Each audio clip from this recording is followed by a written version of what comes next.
မင်္ဂလာပါမိတ်ဆွေတို့ရေဒီနေ့ဗီဒီယိုမှာတော့ကဘာပေါ်မှာအရန်ကိုအံ့အားသင့်စရာဆုံးဖြတ်ချက်အမှားတွေလုပ်မိလို့သမိုင်းထဲဝင်သွားခဲ့တဲ့လူသား9ယောက်အကြောင်းကိုပြောပြသွားမှာပါဒီဗီဒီယိုရဲ့ရည်ရွယ်ချက်ကလူတစ်ယောက်ကိုမနှိမ်ချချင်တာမဟုတ်ပဲအမှားတစ်ချက်ကဘလောက်အထိအကျိုးဆက်ကြီးနိုင်လဲဆိုတာကိုသင်ခန်းစာယူဖို့ပါဒါဆိုဆက်လိုက်ရအောင် Friends Rachel ပြန်တန်းကျင်လွန်းတဲ့လူ Friends Rachel ဆိုတဲ့လူဟာလေရင်မရှိတဲ့အချိန်ကာလမှာအင်ဂျီကိုလေထီးလိုသုံးနိုင်မယ်လို့ယုံကြည်ခဲ့သူပါ1912ခုနှစ်မှာ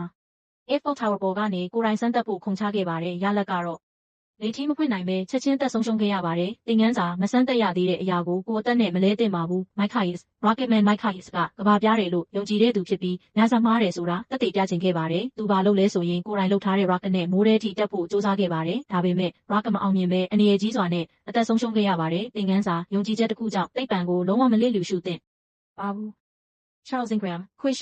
show မှာအနိုင်ရဖို့ချောင်းဆိုးတန်နဲ့ဖြေပြခဲ့သူပါအစမှာတော့အောင်မြင်တယ်လို့မြင်ရပေမဲ့နောက်ပိုင်းမှာအမှန်တရားပေါ်ထွက်လာပြီးငွေလဲဆုံးဂုဏ်သိက္ခာလည်းပြတ်သွားခဲ့ပါတယ်သင်ခန်းစာလိမ်လည်မှုကအမြဲတမ်းမဖုံးနိုင်ပါဘူး John Allen Chow အနေရကိုလစ်လျူရှုသူကပြင်ပလူတွေမသွားရဘူးဆိုတဲ့ကျွန်းတစ်ခုကိုဘာမှမစင်စားပဲသွားခဲ့ပါတယ်ဒေသခံတွေအနေရရှိတယ်ဆိုတာတည့်ရက်နဲ့မနာမလတ်စူးစမ်းခဲ့ပြီးနောက်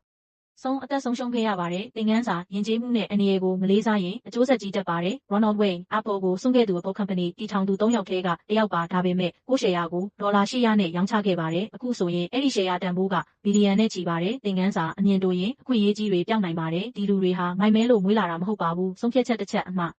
အားကြီးသွားလို့သာသမိုင်းထဲဝင်သွားခဲ့တာပါဗီဒီယိုကိုကြိုက်နှစ်သက်ရင် like share subscribe လုပ်ပေးဖို့မမေ့နဲ့နော်နောက်ဗီဒီယိုမှာပြန်တွေ့ကြမယ်